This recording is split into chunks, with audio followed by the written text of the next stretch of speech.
This is the My Latin Life podcast. Now, before we jump into the episode, quick note, this episode was originally recorded live as a Twitter Spaces. A little bit of an experiment, so if you notice that the audio is different or the format is different than what you're used to from a My Latin Life podcast, then that is the reason why. But without further ado, let's jump into the episode. Welcome back to the My Latin Life podcast. Since 2014, My Latin Life has been your trusted guide to traveling and living in Latin America.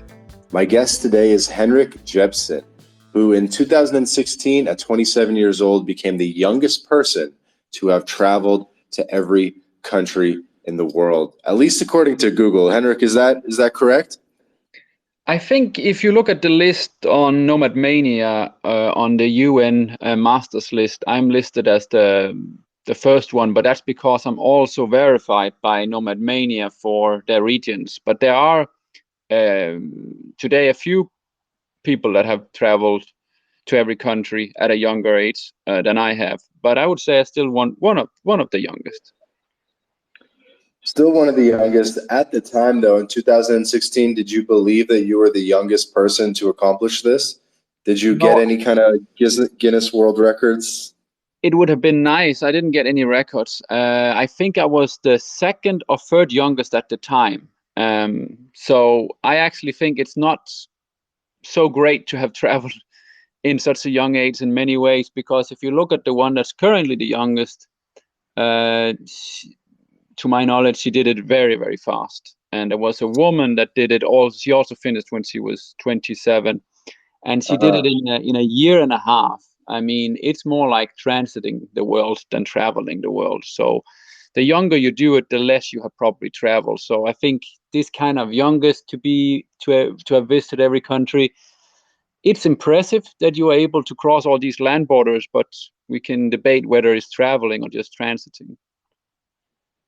Yeah, definitely makes sense. Well, I know you've done a number of podcasts and interviews in the past, so we'll try to make this one as unique as possible, right? So it's not too repetitive. I know you're friends with Global Gaz, Rick Gazarian, who's interviewed you, I think, a couple times for the Counting Countries and the Nomad Mania podcast. Yes, one time on each of those, and he's also been on your podcast. So yeah, I know him very well. We talk quite often. That's awesome. And it seems that through your website, you know really a lot of these guys that have been to every country in the world. Your website is everycountryintheworld.com. Yes, that's correct. I've interviewed more than 100 big travelers. So it's a good way to get out some good stories. And while you do it on a podcast, I've done it on text format. Yeah, I definitely want to get more of these guys and gals on the My Latin Life podcast and hear their stories. There's like a couple of famous ones, right? There's Johnny Ward, there's Lee Abamonte, Rick Gazarian, of course. Who are some of the who've been some of your favorites out of the 100 interviews that you've done? Well, the most famous ones are Drew Binsky and Nas Daly, then Brian Kelly, the points guy. However, the last one, I don't think is trying to visit every country in the world. I don't know about Nas Daly, but he's definitely very well traveled and has been to a lot of countries. So those are some of the more interesting ones. But you also have some other travelers. Like I have a friend called Palebo from Denmark. At the age of 50, he sold almost all he had and just started to travel like many young backpackers, traveling between Airbnbs, and has, I think, in 2-3 years time also will have visited every country in the world. So yeah, there are many great travelers and many great stories, and I feel like the world is full of big travelers now compared to when I started travel blogging in 2009. And like, so there's so many travel blogs, there's so many travel podcasts. It's like a very different game also now than when I started. When I started, the same, if you can call it a game, I would say, about collaborating with hotels. At that time, it was probably quite new. Nowadays, hotels, they receive so many requests. So I think we can maybe talk about that later. But one of the main reasons I was able to visit all these countries was the fact that I was able to collaborate with airlines and hotels, more than 1,000 hotels and more than 100 airlines. And if you are a young boy today trying to do the same, it would be a lot harder than it was for me, I'm sure. And what would make it harder these days? Competitors. There are just so many people that are looking for the same thing, collaborating with great resorts and with airlines as well. So it will be a lot harder to get those, I would say, necessary partnerships, because unless you have a lot of money, it's going to be very difficult to finance a lot of these let's say African and Pacific countries, but as well as the fact that if you don't have much money, you probably are going to stay in a lot of cheap places. And I personally think that would be too much of a sacrifice in a lot of places. There are really a lot of bad accommodation out there. And if you go to an African country, for example, you might have one comfortable place in the entire country, and that might cost $600 a night. So if I was not able to get these partnerships in a lot of places, it would have been a tough journey. So, for example, I did Western Sahara. I spent one night in a 5-year room that was not nice, to put the least. But then soon after or soon before, I had been in a really lovely place. So that was, for me, a way to survive, was that a lot of this tough travels at times to stay in nice places. Otherwise, I don't think I would have enjoyed it much. Maybe you've heard about Thor Petersen from Denmark that did a very long, almost 10-year journey to every country without flying. I mean, that for me sounds miserable. That would have been very, very tough for me to do. I think travel should be more about, of course, you would like to learn certain things, but in the end, why do you do it? You need to do things in your life you enjoy. And if travel was 95% discomfort and 5% joy, I don't think I would have enjoyed it. There needs to be at least a balance. Of course, when you go to Nigeria or you go to the Central African Republic, you are willing to take more discomfort than if you go to travel around Europe, because you would like to have that unique experience, perhaps. But I think if you constantly are in destinations where you have to sacrifice a lot, I think you can get burned out very quickly. Yeah. So what was your pitch when you approached these hotels and airlines for free accommodations? Was it primarily through your website, everycountryintheworld.com, or what was your value proposition to them in terms of giving them publicity and so forth? In the beginning, I actually had another address for the website, hotelpassion.info. So I wrote about hotels, and I guess getting an article out about their property was the main thing. And then there was a young traveler, and then later on I had the goal to visit every country in the world. I also at one point had the goal to visit every country and territory in the world. But then I don't know if you're interested in hearing about it, but I became very sick 4.5 years ago, and that has changed my life a lot. So I don't have that goal anymore.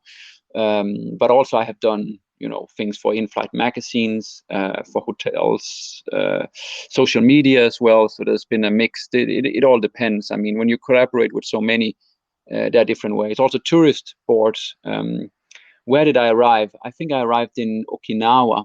It's a Japanese island, and they had sponsored my airline ticket, the tourist board. And then upon arrival, they did a lot of pictures of me. They were going to launch a campaign for the Chinese market, and they would like me for that campaign. I didn't expect that at all. So upon arrival, I was very tired. I had just spent around 50 hours in Osaka airport. I think there was some event going on. I didn't collaborate with hotels for those 2 nights. So I decided to spend time in the airport as a transit. I had already experienced Osaka, but it was for getting to this territory of Okinawa. Mm-hmm. And then upon arrival, they wanted to do some stuff. So yeah, there's been different kinds. When I was in Socotra, it was just part of Yemen. I also visited mainland Sana'a, and I did an interview with a TV channel called Yemen Today, where I was wearing a Felix Airways cap, which is an airline from Yemen that sponsored flights for me from Djibouti, an African country, into Yemen, and then also to Socotra, and after Socotra back to the mainland, and then to the United Arab Emirates. So yeah, there's the various things I have put So in return. primarily it was hotelpassion.info that you were saying, hey, I'm Henrik from hotelpassion.info. You know, we're going to write an article about you, blah, blah, blah. And that's kind of how you got all this stuff for the most part? That was just in the very beginning. Then I changed the website later on. I had Henrik Travel for a long period. Then I had BeyondEveryCountry.com, and then I ended up with EveryCountryInTheWorld.com. So I had actually various websites, but then I decided to put different websites together, so I just have one. I just get confirmed again and again that time is very precious, and there's not that much time to do all the things you would like to do. Yeah, I'm sure a lot of epiphanies along the road. So you accomplished this goal of visiting every country in the world some 8 years ago now. If my math is correct, you're what, 33, 34 now? 35. 2 years later, I completed one other list of every country in the world, I think it was, because at 2016, I both completed the United Nations list of countries. I completed the Olympic list. I think it was also in 16 or maybe it was in 18. But in 2018, I completed FIFA's list of football nations. That there are 211. The last one being New Caledonia in the Pacific. So that was like to be more clear about. I have visited every country, because if you just visit the 193, you do have some places. Right. Then they'll tell you, they'll be like, well, you didn't actually go to every country. You're missing Kosovo. You're missing whatever. And so 193 isn't enough.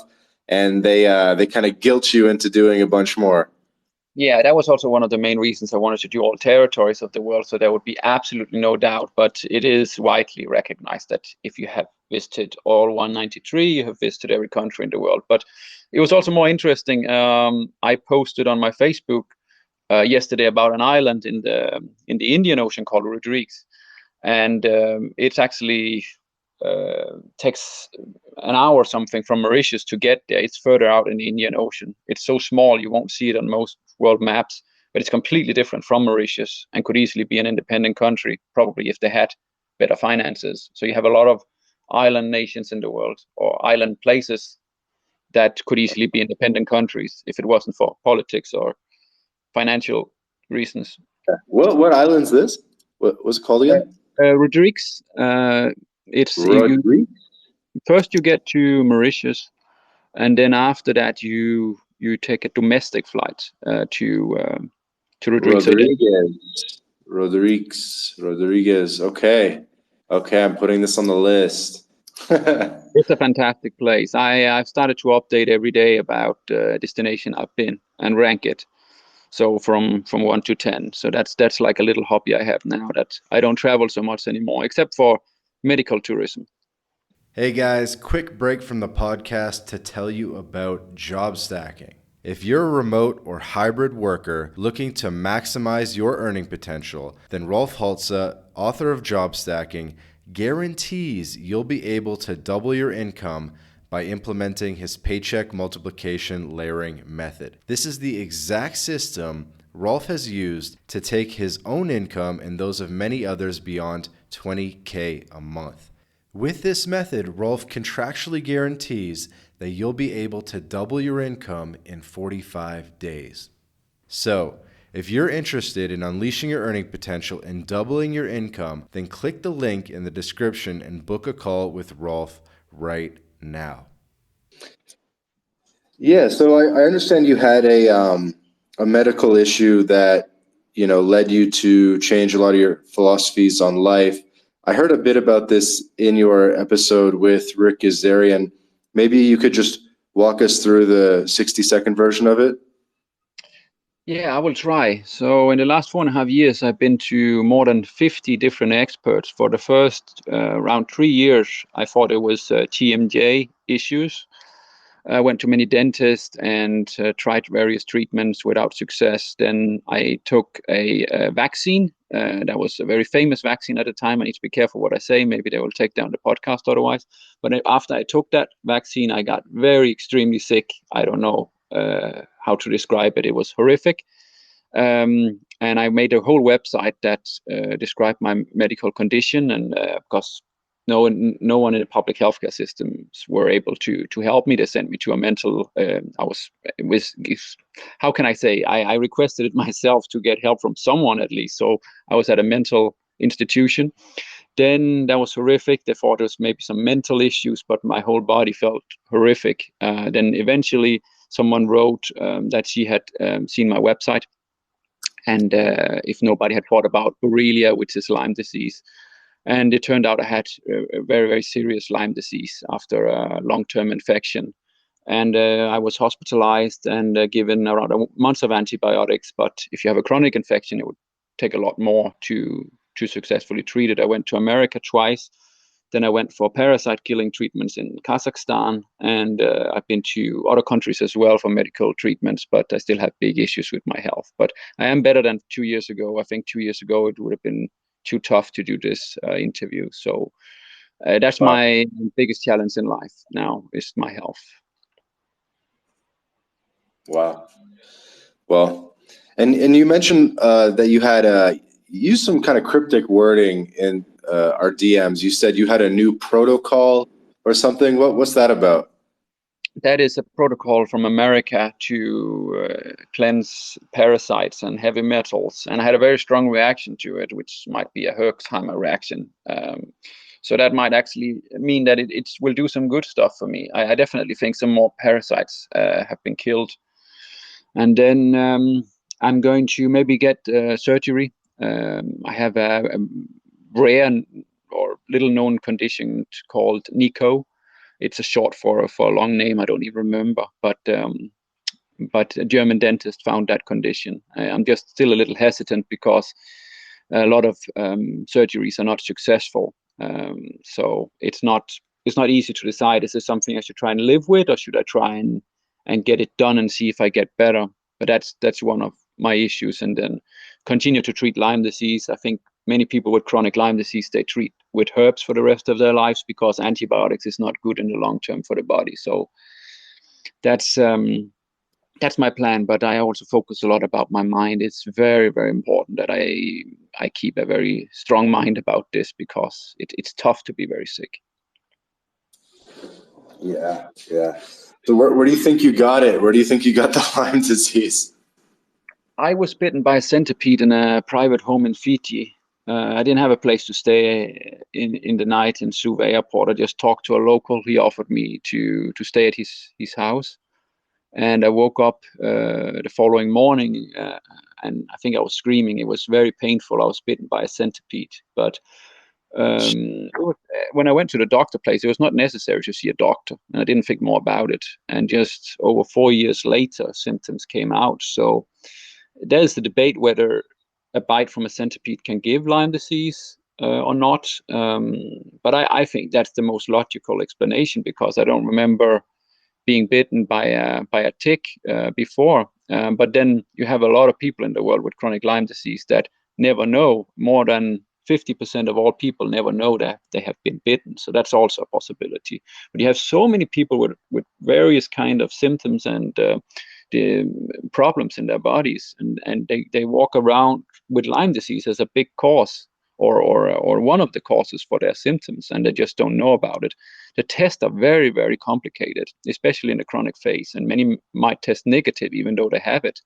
And then you have other laboratories that are private, that are not recognized by the public healthcare systems, and you might test positive in the private labs, but you will not be able to get help from the public hospitals because they don't recognize your test results. So it's very, very complicated and very sad. It's, for example, here in Denmark, I got to know a lot of people with Lyme disease, and many of them, they will have a positive test, they will have the symptoms, but they're not going to get any help. They're just on their own. And I think that is a disgrace. I'm so angry about it. Let's talk about travel. Interesting. I mean, I feel like that is one of the concerns when you travel around the world is there's just some weird ass tropical diseases and things out there. Like when I was growing up, I didn't even know what dengue was. And then you come to Latin America and dengue is like this huge thing where mosquitoes can really knock you out. And so there are these sort of things that you learn as you get a more global viewpoint. Yeah, let me tell you something. When I grew up, I was so thankful to live in Denmark. Wow, free public health care. We don't have these kind of diseases. We don't have malaria. We don't have these tropical diseases. But people travel, and if something happens to you out in the world, the people in your home country might not know about these diseases or very well. Even you get to the best possible doctors you can find. In my case, nobody in this country, I think, would be able to help me. It's all on my own, and that's why I went to a specialist in America. And about parasites, which I had food poisoned. I've been food poisoned maybe at least 4 serious times I remember on my travels. And in Kazakhstan for 6 days straight after the treatments, I fasted for around 13 days, I think it was, and especially it could take a little bit of I think it was some kind of probiotic yogurt for the first period, and then the second period was just some supplements and products. So I was extremely hungry when they actually did the medical the medicine that was that's horse medication that is not approved in my country. And what The happened was, ivermectin? sorry. The ivermectin? No, not ivermectin. That is another story. Presiquantel, I think it's called, something like that. Anyway, I had to take it. I think it was every 2 hours for a period. I think it was 1.5 days. I can't remember the specific details, but for a period of over 6 days, huge parasites came out of me. It was insane. That was maybe my number one travel experience. It was the medical clinic in Kazakhstan. And then about ivermectin in my country, I did 2 days of ivermectin, and it cost more than 100 euros. And I'm married to a Brazilian. If I had bought ivermectin in Brazil, probably the same 2-day course of ivermectin would have cost 3 euros. I think Yeah, it's so yeah, yes, dude. wrong. I'm in Mexico and I actually just picked some up like a week ago, and it was $4 or $5 for like a packet of 4 tablets of ivermectin. So yeah. They see the difference. I think that's really disgusting. A lot of people in the world, they can't afford the medicine they need, and they suffer. I know how it is to suffer because I've been in bed a lot the last 4.5 years. Especially there was a period for 2 years where it was really, really bad, and you like to get help, and you feel like nobody understands you and can help you. And many people, they end up in mental places, mental institutions, because they're told it's all in their head, or it's a mental issue. So that's very sad. Instead, yeah, get the right treatment. And ivermectin is one of the few medicines in the world that I'm a fan of. Majority of medicine, especially antidepressants, which I don't know how many studies that have shown that it's basically almost just placebo effect. So that's another thing. I never wanted to take any antidepressants. Also, I tried an anti-anxiety medication for 1 day, and I felt so bad. So I maybe should be careful to say too much, but I'm not a fan of how the public medical systems work around the world. Interesting. You dropped an interesting nugget of information there that I didn't know. So you traveled to every country in the world and you wound up with a Latina wife. Yeah, you can say that. Yeah. So I think I'm a good fit for this podcast, right? Exactly. Yeah. So yeah, that's absolutely an amazing country, Brazil. I would say, unfortunately, none of my top favorite countries I ended up liking the most are in Latin America, but I've had some incredible experiences, including Brazil, where my favorite place is Fernando de Noronha, which you probably know about. Yeah, the islands off the coast. Yeah, correct. Yeah. So, so yeah, what happened was my wife read about me in an article, and she added me on Facebook, and then I wrote to her, and less than a year later we were married. So that went well. That's amazing. And where did you guys meet up? I flew on 5 different flights to meet her in Pernambuco in Brazil, and that was well worth it. And then she had to do some volunteer work for. I didn't see her for almost 6 months, around 6 months, and then we traveled around Europe for 2.5 months. I asked her in front of the Eiffel Tower, and then about just under 2 months later, we got married in her hometown in front of around 400 people. And then after that, I had big issues with my health. I decided to go back to Denmark a little early than her. It would take some more time because of the regulations of travel, because she's from Brazil, to get back into Europe. So I expected to see her 3 weeks later, but then COVID came, so it took another almost 6 months, I think, before I saw her. Just after getting married, when we were about to Wow. get started with marriage life, it was interesting. It was a lot of calls instead of in person. Wow. That's quite a story. Oh, thank you. Yeah, it's sometimes, if you have something bad happening, at least you have a story to tell, and there's nothing that's 100% bad. Like, I used to eat a very unhealthy diet. Now it's completely changed. I feel like I must eat healthy. So that's been a lot of discoveries. Like, as a kid, I used to eat candy, and I found out that blueberries taste amazing if they are proper quality. And that's just one example. There's so many great replacements for unhealthy food where you can find healthy food instead.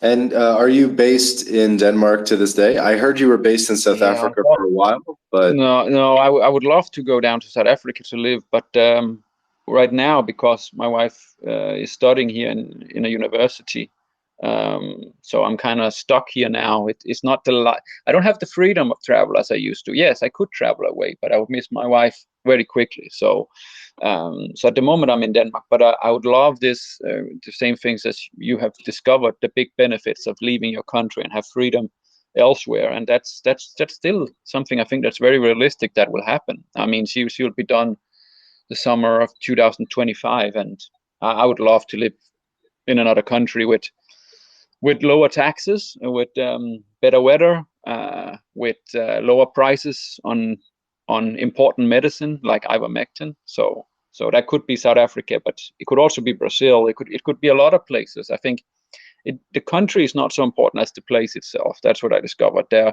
If I'm not in a comfortable setting, a nice, comfortable bed to sleep in at night, in a nice house or room, I don't feel comfortable. But that place could be anywhere in the world. So it's just the housing conditions are very important. If those are great, then I can live almost anywhere. hey guys, quick break from the episode to tell you about BitRefill. BitRefill allows you to shop online and in person without banks, converting your crypto directly into merchant balance. We're talking gift cards to Nike, Amazon, Apple, Airbnb, Hotels.com, and many more, all paid for with crypto. BitRefill offers more than 10,000 gift card options in 180 countries all across Latin America, including Brazil, Colombia, Mexico, Argentina, El Salvador, and many more. You can also apply the code MyLatinLife at checkout to get 10% back on your first purchase. Go to bitrefill.com for more information. So what are some of the things that you look for in like an ideal city or an ideal life setup? I think some of the same things as yourself, right? You and I have, as I understand, like value for money. That's one thing. A great climate. That being said, one of my favorite countries is Estonia, and the big downside is the weather. But if you take Estonia, very similar to Denmark, but probably 70-80% cheaper if you want to go to a restaurant to eat. You can do things in Estonia that you can't do in Denmark, that are way too expensive to do here. Monthly membership to lovely spas. They're famous for spas. Then you have the stunning old town of Tallinn, which is one of the best places in the world to experience. You have cheaper transportation. Yeah, like taxis. Taxis would be way too expensive to take every day in Denmark, but they are much cheaper there. I would think 80-90% cheaper with the ride sharing apps. in Denmark, they're so thankful, they're so proud of their system, majority of Danish people, and they put so much regulations and cause a lot of problems in many cases. One example is the Uber. They banned Uber in Denmark. Many people loved it. It made life much more convenient for people, but then a lot of taxi drivers complained. So They instead, banned it? they banned it, yeah. And then people were back to just have to pay an insane price. Sorry, too strong words. Maybe I'll change that to being completely ripped off every time you sit in a car and being transported from one place to another. That's what I think as taxi is in Denmark. It's a complete rip off from one point to another. While if you had Uber, could do it at a much more affordable price for the people, and many people there have to walk or take really inconvenient, time-consuming public transportation because taxis are just too expensive. Yeah, let's talk about this a bit. I think it's especially a good perspective as someone who's been to every country in the world. You've been to every corner of Africa. You've been, Central Asia, tons of these remote locations. And you are from Denmark, one of the richest, most civilized countries in the world. I'm Canadian American. And I think one of the things that we sort of realized traveling the world is that our systems are really starting to break down in a lot of ways. And I think it's like, how do you describe it? It's not all that it seems. It's not all that it appears like. It appears like this perfect place. Denmark appears perfect. But when you're in the system, when you start peeling back the layers, it's very frustrating in a lot of ways, the lack of freedom and so forth. Yes, high taxes and extremely high cost of living. This means that you might work a lot just to pay your bills, and you don't have the means. You don't have the money to go out and enjoy restaurants and do a lot of great things in terms of domestic travel, maybe because it would be too expensive. While on the other hand, if you found a way to make your money online and spend it in a country with much lower cost of living, you would have a completely different life, and that's something I've discovered. But I think family is the one thing. I have all my family in one specific area of Denmark, and you give up some of that to have that extra freedom if you move away. A balanced way would be great. I mean, like if I could spend 6 months of the year in Denmark, April to October, and be in a nicer climate from October to April, that would be great. So yeah, it's pros and cons about everything. And would you agree that really it's not all it's cracked up to be?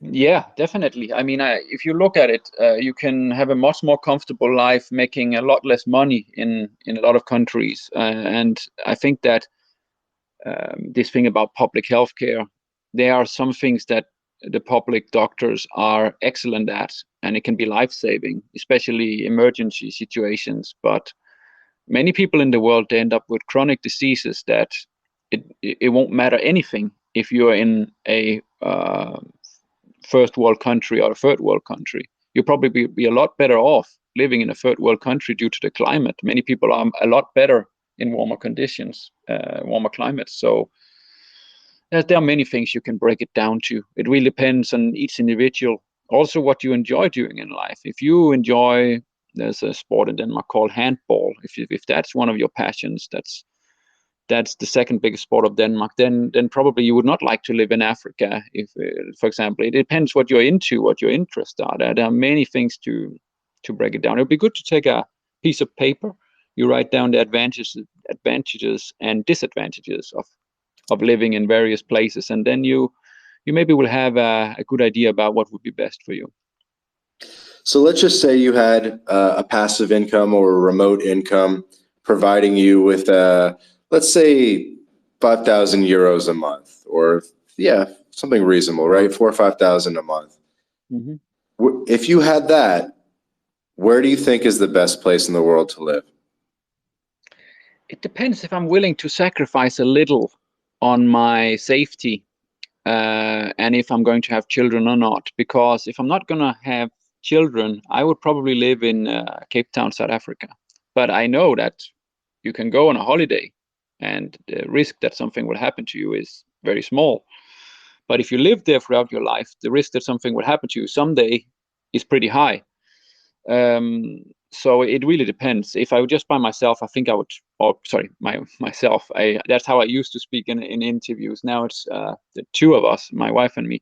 I would go to South Africa, or probably switch between South Africa and Namibia, because I don't know if I would be able to get a resident permit to live there. But every 3 months, travel between countries in Southern Africa.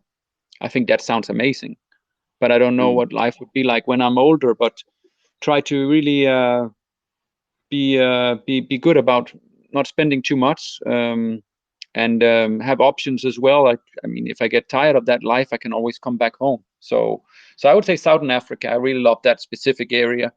There's also other reasons, health-wise. If you've been to China or India, there are a lot of places that are beautiful and great, but you have extreme levels of air pollution, which is not something I need. So from a health perspective, I'd like to live somewhere with good air, great food, and nice people, and yeah, a lot of nature and scenery. You have the option to explore on that. For me, Western Cape of South Africa. Live in Cape Town itself, or within an hour of Cape Town, you have a lot of great places. If we talk about your podcast, if we talk about Latin America, I really like Nicaragua and Costa Rica. So that could be great as well. Some amazing fruits there. Now that at the moment I'm vegan. Next month maybe I do another diet. I kind of switch between diets as long as they're healthy. So at certain times, depending also what protocol I'm doing. The protocol I just did, I thought it would be best to be vegan. But if you enjoy great fruits, so if that's what you're into, then Latin America would be one of the best places, I think. For example, Costa Rica especially. What is the whole thing about South Africa that you like about it? Do you have any kind of family connections there, or it's just purely based on it being a cool location that checks the boxes for you? Yeah, it's just checks boxes. Amazing people, fantastic food, some of the best quality food in the world, and very, very affordable. Some of the best value in the world. Maybe the only country in the world where you can have European-styled food of high quality, but for much less than in, let's say, Western Europe, Southern Europe. So for example, if you go to Asia, you want to have great Italian food. You're going to go maybe to a specific kind of restaurant that is very expensive. But in South Africa, that's like mainstream, great Italian food that tastes amazing, and for much less money than you would otherwise pay. I can't tell you the number of times I've had horrific Italian food in, for example, Thailand. So that's another thing. You look at something like air quality, Southern Africa compared to Southeast Asia. We have there are world-class beaches, many within an hour of Cape Town. I can't remember the specific number. You have the vineyards, stunning properties, the design. I would say the Western Cape of South Africa is probably the area of the world with most comfortable, beautiful, charming little places in one, let's say, region or small area, and for very affordable prices as well. So that's some of the reasons. And at the same time zone, I'm thinking about other benefits compared to Europe. That's a benefit for me. That's instead of all this jet lag, which is not good. I mean, if you're American Canadian, so I guess it's probably approximately the same time zone as you grew up with. Is that correct? Yeah, that's a big benefit of Latin America, is the time zone, for sure. Yeah. So yeah, it depends. I'm European, you're American, so it's like there's another reason. It all depends on each individual. So the time zone would not be a benefit to you in South Africa, and the time zone would not be a benefit to me in Latin America. So you have to, I think you have to break it down for each individual to find out what's best for him or her. You got me interested in this Western Cape region, and I'm just looking at a map of Cape Town just so I can like really knock this down. I'm kind of a map nerd. So I went to Cape Town once when I was like 13 years old or something. So I kind of get it. I went to some vineyards, but when I look at the map, I'm seeing sort of like northwest of Cape Town, I see a town that's called like Fontaine. Does that ring a bell? And then like you go out to the further and it's like Jacobs Bay, St. Helena Bay, West Coast National Park. Is that kind of the area you're talking about? No, it's if you look at Stellenbosch, Franschhoek, Somerset West, those are famous areas that many tourists visit. But you also have Wellington. Those are some of these four I mentioned. But you have to me this looks east, but okay, so you're talking like Hermanus, Kleinmond, Betty's Bay. Well, yeah. Those are some of the areas that I have visited. But the Western, if you take the whole Western Cape, there's still a lot of it I haven't visited. So that's like most people go to Cape Town and spend time there in Cape Town and within an hour, because you have enough for So it's 3 weeks. it's kind of east of Cape Town though. East of Cape Town, yes. Okay. But it's still called the Western Cape just because South Africa is big. Okay, gotcha. Oh, sorry. I misunderstood you. You talked about It's Western Cape is one of the provinces of South Africa, and it's quite it's not just Cape Town. It's a whole province. Right. No, I was just curious if you go east or west of Cape Town, but okay, so we'll go east. Good. East and down to the Cape of Good Hope, to the south, to the southernmost tip of Africa. Simon's Town, you have penguins on the beach, and there's a lot. I did go to one of those beaches where there were penguins. Okay, gotcha. So I'm seeing like Pearly Beach looks cool. Okay, lots of cool spots. Okay, moving on.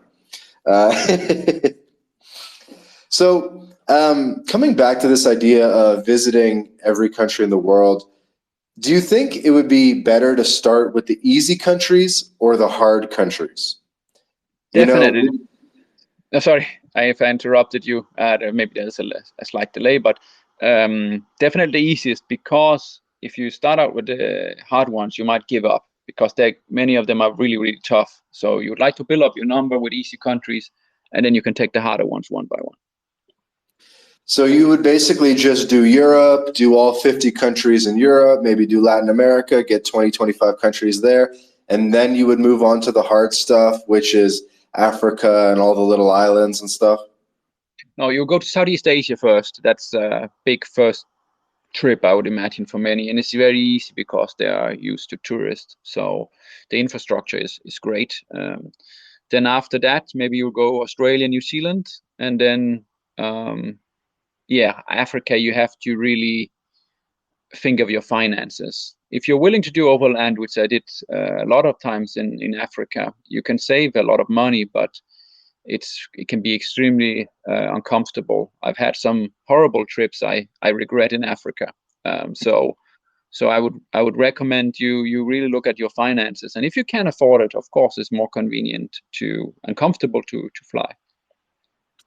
Yeah, like I've heard Drew Binsky talk about this, seen some of his YouTube videos, and he just flew everywhere, landed in the day, made sure he never flew in at night, flew in at 8 in the morning, 11 in the morning, got a nice hotel for a couple nights, maybe did some sort of like eco tourist activity, and then he was out.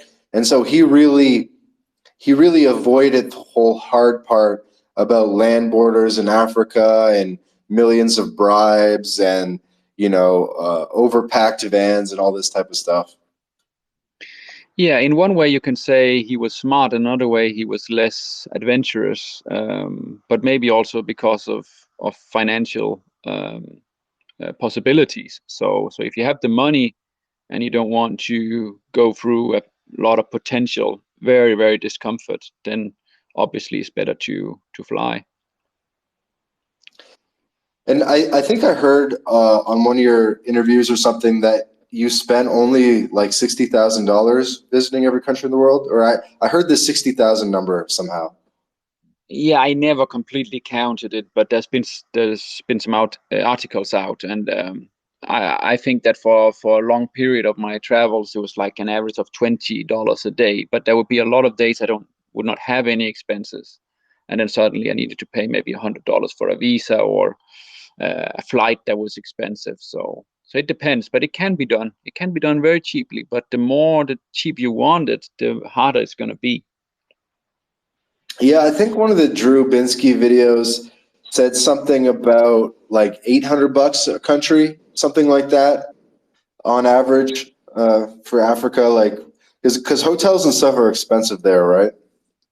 Yeah, but you could stay with local people for free or travel around with a tent and then just take the buses around Africa. You could do all of Africa cheaply. That's definitely possible, but it's going to be a very, very tough trip that I personally wouldn't like to do. What were the toughest countries for you in terms of the visas and stuff? I think you had mentioned Saudi, which is easier now. You mentioned maybe Equatorial Guinea was tough to get the visa. What have been some of the most difficult logistically, visas or other aspects of the logistics? Yeah, I wasted time in Equatorial Guinea's embassy in Pretoria and in Libreville. Especially Libreville was very disappointed. Uh, if you research that embassy, I think it's not a good place to go. And eventually in Lagos, Nigeria, I went to their consulate, and I printed out an A4 paper about myself, and then I got it the same day. In Africa, it's a lot about trust. In Europe, maybe America, Canada, too, it's a lot about procedures. So it's just, here are the rules, you need to follow those. And in Africa, it's a lot more loose. So it's a lot about trust and about you just trying to tell what you're doing and try to win their trust. Sometimes it can be done also with money. So I think there was a traveler, he just paid some extra, and sometimes you can call it an express visa, and then if they can get $100-200 extra, and they can do magic things for you, I think, in a lot of African embassies and consulates. Yeah, for Myself, sure. I never paid extra, sorry, except one time you could call it that.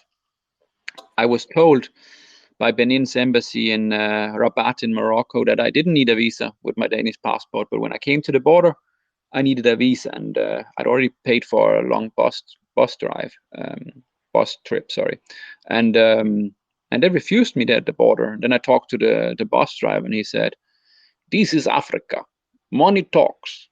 And then I paid maybe $50 extra or something like that.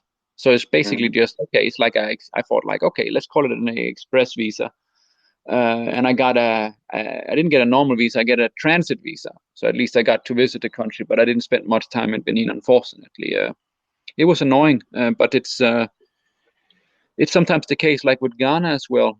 I couldn't get a Ghana visa in Africa itself, but they allowed me to give me a transit visa. So I had 2 nights in Ghana. So at least I got to visit the country. That's like sometimes what you can do. The same with Angola. Would be very, very difficult with a normal visa, but with a transit visa where you enter from one country and exit to another and use Angola as the transit, then I managed to get a 5-day transit visa. So that's some of the ways that's transit visas can make a difference. And my understanding is like a lot of people end up having these sort of hubs in Morocco and a couple other places where it's very easy to get a lot of these African visas and other visas, and they end up spending a lot of time in these sort of hub cities that have a lot of embassies. And did something ever did you have a period of time like that where you ended up spending a lot of time in Morocco, basically just doing paperwork for 50 different African countries, that kind of thing? Did you have any hub locations like that where you got a lot of visas? Yeah, Rabat comes to mind for sure. That's a great place. Then there is Pretoria in South Africa, and the UAE, both Abu Dhabi and Dubai. So those are good places to get visas for various countries. So Dubai would be good for Central Asia, I think, and Rabat for African countries, and South Africa for Central and Southern African countries. Okay, yeah, Dubai makes sense. I didn't think about that. This episode of the My Latin Life podcast is brought to you in part by Job Stacking. Introducing Rolf Haltza's Paycheck Multiplication Layering Method, a revolutionary approach that redefines the traditional career path. This is Rolf's new Done With You program, where he'll work with you to implement job stacking for yourself. With this method, Rolf contractually guarantees that you'll be able to double your income in 45 days. So, are you ready to step out of the shadows of job insecurity and step into a world of career abundance? Then just click the link in the description of this episode, book a call with Rolf, and start walking the path of unleashing your earning potential with job stacking. And let's talk a bit more about logistics, because I feel like more than anything, traveling to every country in the world is just a logistical challenge, and you have to be very good at paperwork and visas and pushing paperwork forward. You know, one day you need to get the birth certificate, the next day you need to get the visa, this kind of thing, and just all different types of logistics. Would that be fair? Like, someone really has to become like an expert scheduler? I think you can take it easy, because I would not like to scare people away. It can feel very overwhelming if you think about it like that, but it is something you just can learn along the way. I mean, when I started travel writing, I was thinking to myself, what is a boutique hotel? How am I going to write a good article about that? And I look at my travel writing from the beginning and then now, and look at the comparison. And that's the same thing, I think, with travel, is that it's very difficult with many things in the beginning. When I went to Billund Airport, which is the second biggest in Denmark, I was 17 years old, going to fly alone to Egypt, and I didn't know how am I going to get on this plane. I came to know about something called check-in, so I was thinking, okay, I need to check in, and then how do I get to the plane from here? It was very, very difficult. So it's just take one step at a time, and that's the same also with visas and logistics, finding cheap flights and those kind of things. Yeah, it definitely makes sense. So I'm pretty down to do this at some point in the future, and I think that's where a lot of my curiosity lies in terms of trying to interview yourself and a lot of these other Chasing 193, every country in the world guys. Is I would really like to do this myself one day, but I want to kind of keep earning money while I do it. I don't want to go full backpacker, travel bum mode or whatever. Like, I want to, be able to continue working on my laptop and do it that way. So I've been kind of like waiting for Starlink to catch up and get that satellite internet like all around the world. But that's just so you know, that's kind of where I'm coming from a little bit, is I'm pretty down to do this. Brilliant.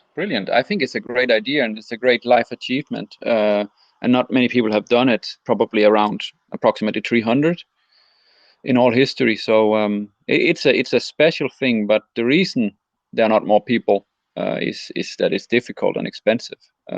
If it was easy and cheap, I think millions would have done it. So that's just something to be aware of. And I think there are a lot of people that say they're going to do it that are not actually going to do it because they realize it's tough.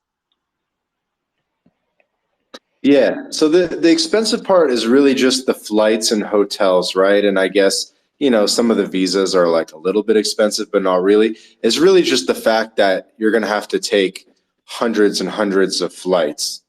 That's kind of the big thing. Yeah, and hundreds and hundreds of uncomfortable situations with a lot of problems. Like, how am I not gonna get ripped off taking this car? Where's he gonna take me? Does he even know the way? And also people asking you for money, trying to get out of various situations. I was in the Central African Republic, and a soldier in the street tried so hard to get money off me, and and you have a lot of challenges with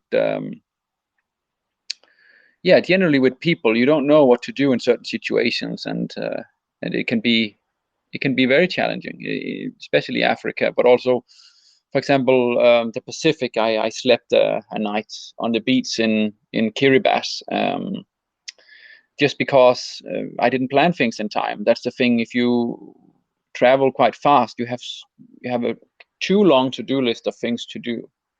So going slow, plan trips well, and maybe don't tell too many people that you would like to visit every country, because maybe they're constantly going to ask you how many you have been to, how many you have left, and maybe that can be annoying. So just realize that there are a lot of situations, there will be a lot of problems, there will probably also be a lot of stress. I have been stressed many times. I have not been good at handling it. I'm annoyed about that. It's just sometimes things become overwhelming, and maybe I also travel a bit too young for a lot of these places that I wasn't. Really? Yeah, I don't think I was really prepared to go to, for example, Egypt at the age of 17. Like, I was ripped up a lot, and I would have liked to get more experience in more comfortable, developed countries. And then a lot of countries like Afghanistan and Iraq I visited in my 20s, or every country in my 20s. But I think that a lot of places, it would have been good to have some more experience. So it makes total sense to go from easy to hard. Don't go to the hard ones first. I think also you need to be an experienced traveler in a lot of places to avoid risk of So much. Henrik, so let me give you my perspective as a digital nomad. I've been traveling for 5+ years now, but doing a lot of repeat visits to countries, right? So I'm only at maybe, I don't know, 20 something countries, 30 maybe. But I feel like I'm a good traveler. I know I am a very good traveler in terms of the logistics and, booking things and applying for visas and this and that. And so I'm kind of thinking, and tell me what you think of my approach here, Henrik, that maybe I would start knocking off some of these really tough countries, like little by little. Maybe it's Guyana and Suriname. Maybe it's, Tahiti and some of the French Polynesian islands. Maybe it's, whatever, Tajikistan or something, and start knocking off some of these like really hard ones, or ones that people usually leave to a lot later. And then that way, I feel like, that's like one approach to it, where I feel like if you leave the 50 hardest ones to the end, you're going to be like, dude, I don't want to go to all 50 of these hard ones. But if you've already knocked off a lot of the hard ones kind of strategically here and there, and then gone back to relative safety, maybe that could work for like a digital nomad who's, trying to work while doing it as well. Yeah, I would look at it differently, but that's everyone have different opinions. But the first, you mentioned two countries in South America. I think they're not hard. The Suriname visa I got easily in Guyana. And then you'd mentioned, what was it, Tahiti. It's just a territory. You would not need to go there to say you've been to every country. But I would say that Tajikistan is probably like a medium country. I think I got the visa in the UAE. I would say that I would go for all the easy ones first, or almost all of them, because you don't need to just keep traveling for the purpose of countries. You could take a 2 months break in South Africa and relax, and then say, okay, I'm going to do 3 difficult ones on my next trip. And then, you understand what I'm saying? Like, you don't need to go constantly just say, okay, I just focus on the countries, new country, new country. You can do a mix when you have reached 150, which I would say there are 150 easy countries in the world, and the rest starts to get more and more difficult. Then you have a big number.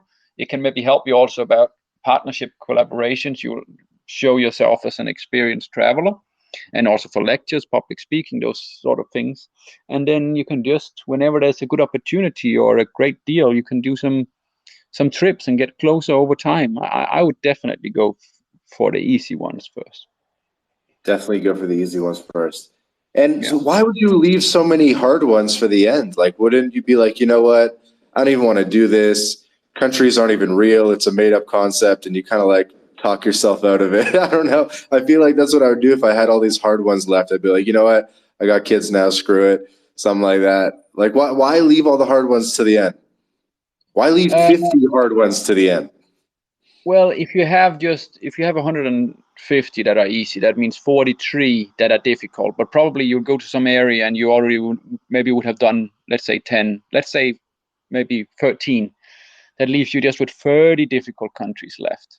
So I think that's not much, and then you can just do it at your own pace. I mean, who's counting? Who's following along for who else in the world is it important for that you visit every country than yourself? Like, it doesn't matter anything for other people. You travel for yourself. So I think it's like that's the way to do it. I mean, I thought maybe it could be when I traveled, I was younger, many people were following me, but in the end, it's your own pleasure, it's your own achievement. It's not, maybe your family will be important or it will be great for them as well, but it really doesn't matter if you end up not doing it. The most important thing is you enjoy. So why not just do the easy ones, fully enjoy them? Why overpay if you're not going to do it in the end? Why go to a country that don't have much to offer if you end Okay, up not? that's true, I guess. It's like, don't even do the hard ones unless you have to, because you're actually Yeah, trying to do the good. but they end up maybe being amazing as well. Like, I didn't have high expectations for Nigeria, but it was an amazing experience. So, but I would do it like that. Also from a financial perspective, why wait with Europe and Latin America, Southeast Asia?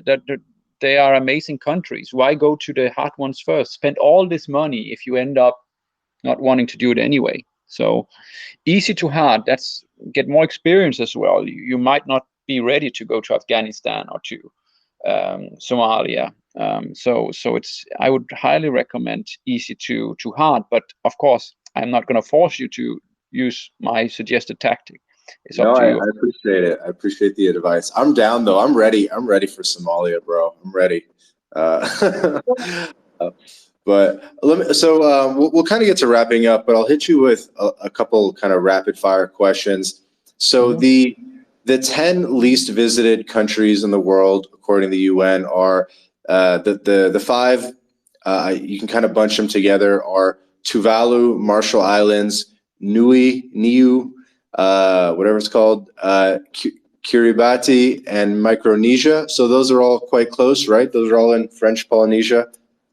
No, they're all in the Pacific. But one of them is actually not a country, Niue. That's a territory. But many country lists are a bit confusing because they will include territories, and then you can also ask what is a territory, and that's really hard to say. You have something like the Traveler Century Club. I don't know if you heard about them, but then you Yeah. have some nations in that as well that think there should not be territories, and you have some places in the world that definitely should be territories. So I think that's why 193 is the only thing that really makes sense in terms of a travel list. Everything else, I would say, it's man-made. It's an opinion, while you cannot discuss whether a country is a UN member or not.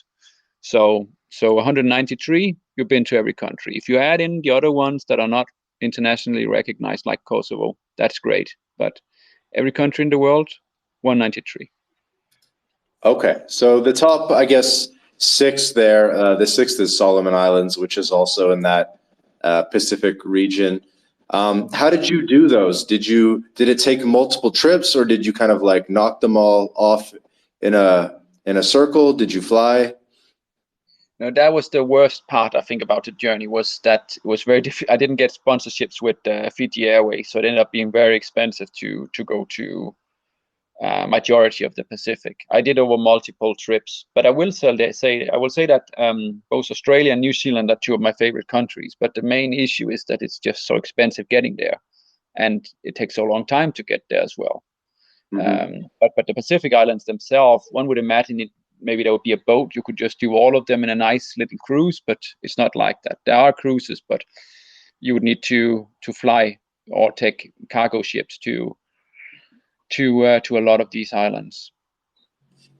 And so what did you do? You kind of like based up in Australia and then just like took a whole bunch of what's it called? Round trip tickets to Tonga and Vanuatu and all this stuff. Mostly, I used Suva on Nadi in Fiji as a base. I think it was mostly Suva. I went back there and forth, and I also Auckland, New Zealand. So I did over various trips, and then I like spending time in both New Zealand and Australia. As much as possible. Those countries are amazing, so it's a good way to combine. So if you were going to do it, maybe you could do some trips to New Zealand and have a base there, and then go out to the Pacific, Okay. other islands. Yeah. Okay, so base up in New Zealand or in Suva, Fiji, and then just take a lot of round trip flights to all the other islands from there. Yeah, and since you are a Canadian American, I suggest looking into air miles, which is big in both countries, I think, especially America, because that might be a way to save a lot of money, redeeming miles instead of buying the full fare ticket. Were you a big points hacker back in the day? No, no, unfortunately not. I also don't earn miles if you give you free tickets, and I'm not American, so I don't have these lucrative offers of credit cards where you can do all sorts of tricks to earn a lot of miles. So that's I'm not an expert on that. It would be better to get someone like Brian Kelly, the points guy, on. Yeah, I didn't realize that. So Brian Kelly has been to every country? No, he's just a big traveler. I had him on my side because he's a very well-known travel personality. So I thought it would be cool. But it's not just people that have been to every country. Anyone that have great stories to tell. Got it. Cool. And I was just checking because I've heard different content from that guy over the years. Okay, so that gives me a little bit better of an idea of the Pacific region, because that's one of the ones I had some questions around, because I knew you couldn't really do it in a circle. You kind of had to like base up somewhere and then like hit them all individually. And because it's similar to the Caribbean, right? Like you would think in the Caribbean that there'd be flights from one island to another, but there's really not. You have to like keep going back and forth to Miami. Yeah, or another Pacific island. I can't remember what it was. A big base. It's Bahamas, maybe. I don't remember. I did a lot of the Caribbean in 2011. So it's quite some time ago. But yeah, you can go back to Miami. But there are some islands are of course connected, but often you need to take two flights. Mm-hmm. Last kind of little question or two. How did you do for languages? Did you attempt to, learn the big UN languages, French, Russian, Arabic, that kind of thing? Or you just get by with all English? Yeah, get by with just English. It's very time consuming to learn a language. Plus, my English was not that great when I started as it is now. So I would rather get my English language abilities to a good level so I could make better articles. So I decided to focus about getting my English great instead of mixing up with other languages. My wife, on the other hand, is quite different. 5.5 years ago, I think she didn't speak any English or very little, and then she learned fluent Spanish. She's from Brazil, so Portuguese, then Spanish, then English, and then she is learning Danish now. Speak very good Danish, and also she started to learn French. So she's very different on the other hand. That's cool. Okay, what is the most overrated country in the world? Can I say a territory? I would say Bora Bora.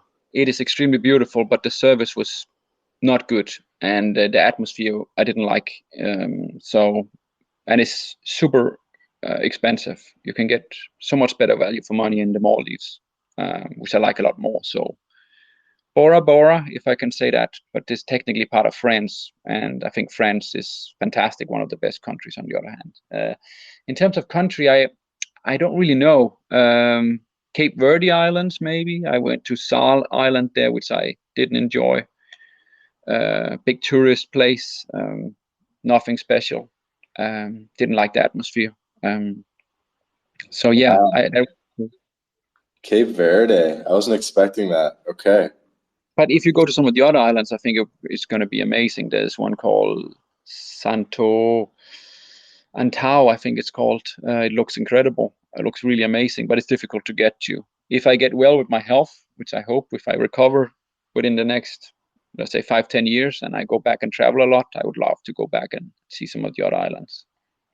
Okay. And what's the most underrated country in the world? Rwanda.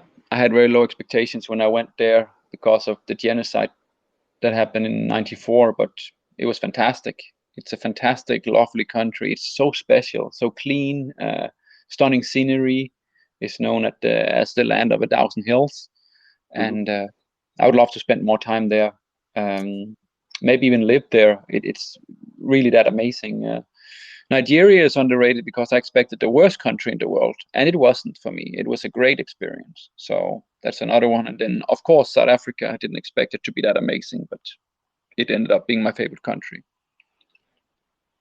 This episode of the My Latin Life podcast is brought to you in part by Bit Refill. Bit Refill is the best way to spend your crypto in Latin America. Purchase gift cards or mobile refills from more than 3,500 brands in 186 countries instantly, safely, and privately. Visit bitrefill.com for more information. Cool. I love it. So again, your website is everycountryintheworld.com. How did you get that domain, by the way? Did you have to buy it off one of your traveler buddies? No, it's interesting. I was in Suriname. I met an American guy that didn't eat. He was doing an extreme fasting. I met him in the street. I had nowhere to sleep, and he said, "You can sleep at my place," or like I could sleep at his house. And I went there, and he thought my story was amazing. So he bought first my name as a domain name, henrikjeppesen.com, and then he bought everycountryintheworld.com because that my email at the time was everycountryintheworld@gmail.com, on my main email. And then I didn't think more about it.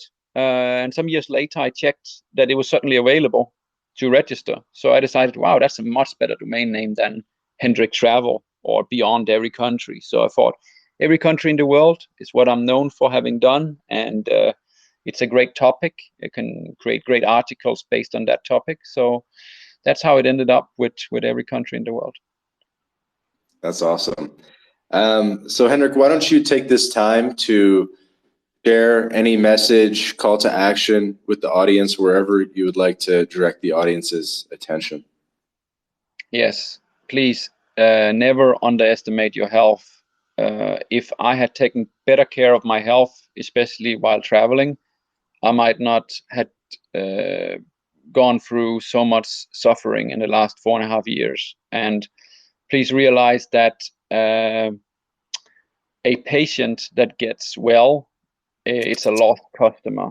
So medicine is so much focused in many cases on just keep people going, just maybe reducing the symptoms a bit.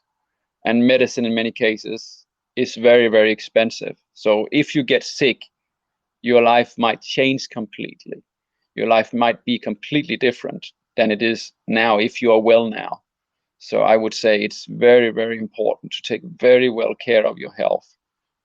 If you can, I would say the number one priority should be good sleep, more important than diet and exercise. The next one is diet. Avoid inflammatory oils and refined sugar. That's like the two most important things. If you look at all the healthy diets, that seems to be things that are uncommon.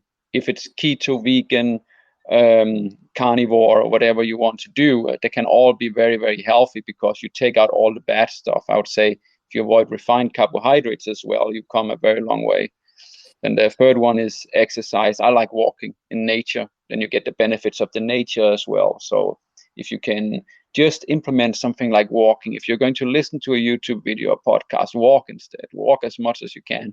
Almost, it's really, really great to walk, and it's an easy way to get in some exercise for free without doing all this heavy, hard effort that is often required to do exercise.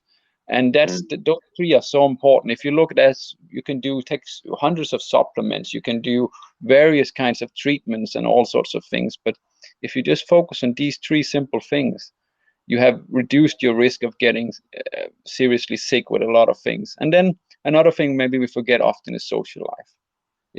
Don't isolate yourself. I've done that periods of my life, and I've been lonely and sad at times. I've also, I think, been very depressed, but that was not because of loneliness. But I mean, like, have people to talk to is so important. So yeah, prioritize social life as well. So not too much pressure, but if you don't take care of your health, maybe someday there'll be a much, much harder price to pay. There was one of my favorite quotes is that you think it's hard to try, wait until they give you the bill for not trying. So it's better to really try and get the health right. That's my most important thing. It's not mostly you expected maybe something about travel, but I would say health first, travel a big second. Like it's not even in comparison.